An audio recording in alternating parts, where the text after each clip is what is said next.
Bonjour chers amours, bonjour chers amis, c'est Truong Xuan Louis, dit Xuan Louis Truong. Je vais faire une petite vidéo toujours sur l'analyse transactionnelle, donc c'est la troisième vidéo concernant les bases de l'analyse transactionnelle, et je vais vous parler aujourd'hui du besoin, d'un des premiers besoins, parce qu'il y a trois besoins, le besoin de structurer le temps de communication, c'est-à-dire c'est de la communication.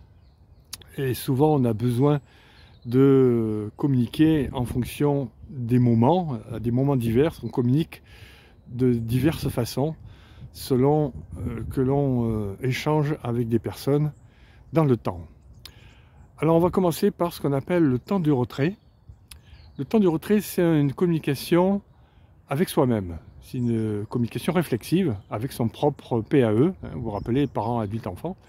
Donc c'est quand on échange avec son parent intérieur, avec son enfant intérieur, avec son adulte intérieur. On appelle ça donc le temps du retrait. Alors cette façon de communiquer avec soi-même, c'est utile parce que ça nous permet de se ressourcer, ça nous permet de mieux nous connaître si on le fait de façon adaptée. Par contre, si on est toujours dans ce temps-là, dans ce moment du retrait, qu'on est souvent dans le retrait, ça devient excessif, voire nuisible. Donc c'est à éviter si on est trop dans cette partie de communication avec soi-même. C'est un peu les gens qui sont un peu sauvages, qui sont associables et qui communiquent toujours qu'avec eux-mêmes. On va parler ensuite du deuxième temps de communication, notre type de communication qu'on appelle le temps du rituel. Le temps du rituel, c'est lorsqu'on communique toujours de la même façon, du style « bonjour, ça va? Et toi ?» Le lendemain « bonjour, ça va? Et toi ?»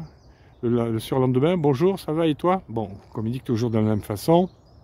Pareil pour dire bonsoir, bonne nuit, pour se présenter, chaque fois qu'on veut se présenter à une réunion ou à un entretien, quelque part.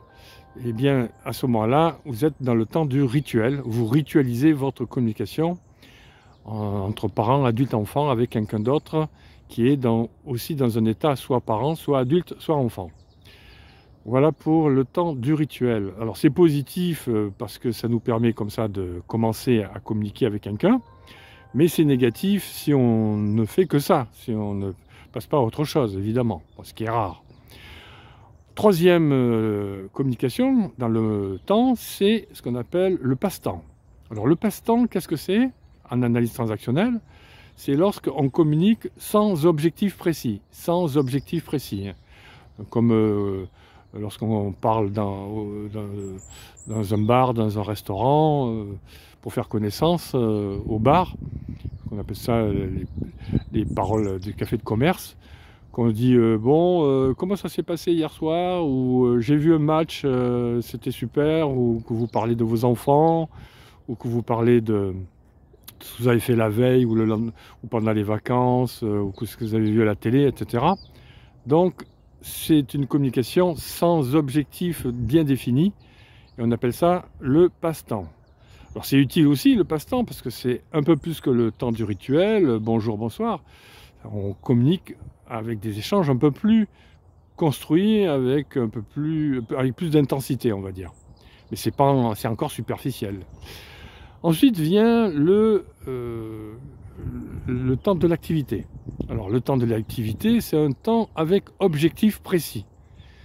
Alors les rituels, on a dit que c'était intéressant, certes, mais si on n'est que dans le rituel et dans le passe-temps, on ne fait pas grand-chose.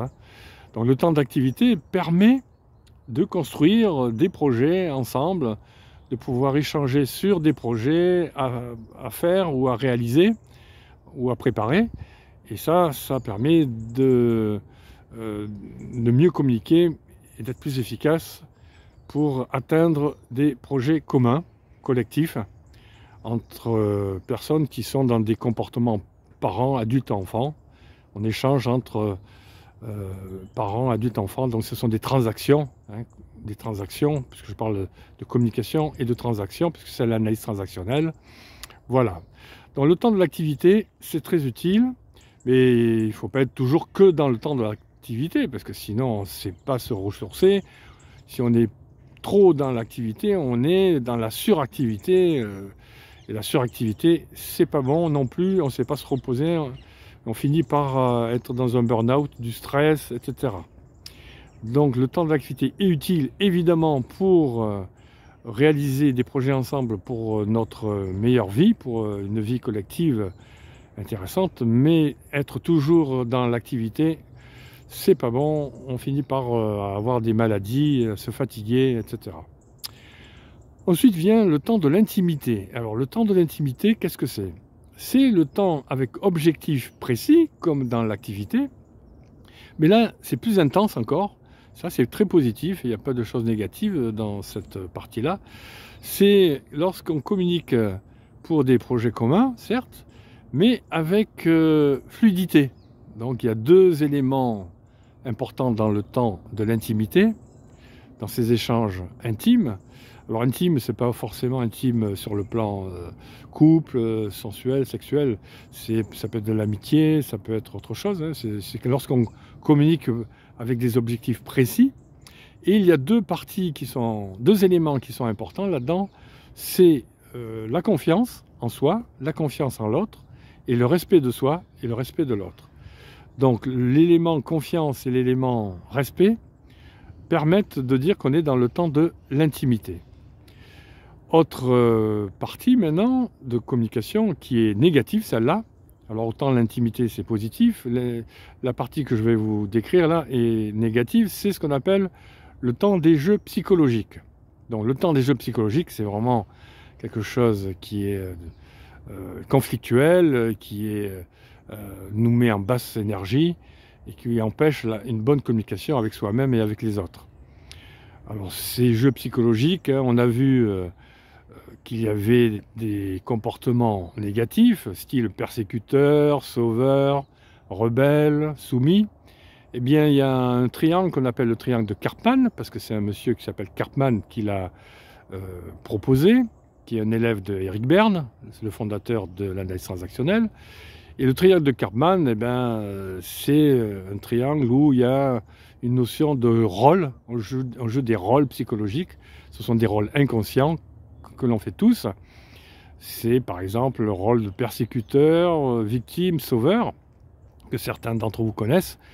Et ça génère des conflits, c'est des rôles de manipulation inconsciente souvent. Et on y joue très souvent, presque tous les jours, pour la plupart des gens.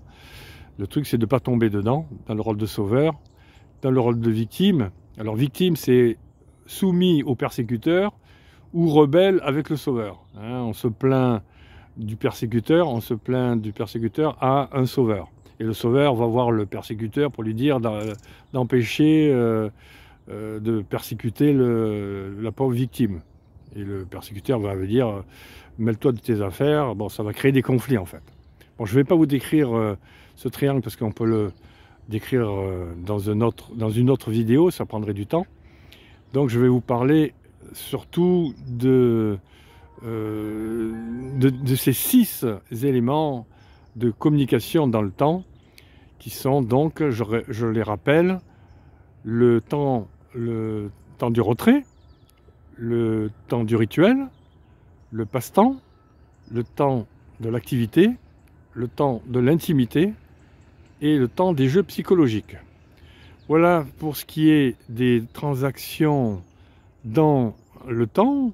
Nous utilisons ces transactions à différents moments de la vie et du quotidien. Le truc, c'est d'en s'en apercevoir pour voir si c'est excessif ou pas lorsqu'on communique dans ces types-là, voir ce qui est positif dans ces échanges pour pouvoir fluidifier notre communication avec les uns et les autres. Voilà ce que je vais vous dire pour ce qui est de ce premier besoin. On passera à d'autres besoins dans des prochaines vidéos. Il y en a encore 2 autres. Bon, il y en a plein d'autres, mais c'est 2 autres qui sont très utiles à connaître. Et je vous donnerai évidemment les schémas sous les vidéos que je vous propose.